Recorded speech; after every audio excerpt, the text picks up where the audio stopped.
নমস্কার বন্ধুরা, চম্পাস কিচেন ব্লগসে সবাইকে স্বাগত। এই বর্ষার দিনে কান্না মোমো খেতে ভালো লাগে বলুন তো? ঘরে থাকা চিকেন দিয়ে আমি একটা মোমো রেসিপি করে দেখাচ্ছি। প্রথমে চিকেনটা ম্যারিনেশনের জন্য পেঁয়াজ, আদা, রসুন, লেবুর রস, লঙ্কা কুচো, সয়া সস, নুন এবং সাদা তেল দিয়ে ম্যারিনেশন করে নেব।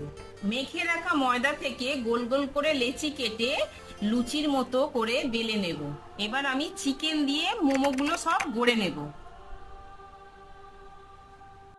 এখানে আমি দু ধরনের মোমো শেপ করে গড়ে নিলাম। এবারে গড়া মোমোগুলো আমি সাদা তেল মাখিয়ে ঝাঁঝরির মধ্যে সব তুলে নেব।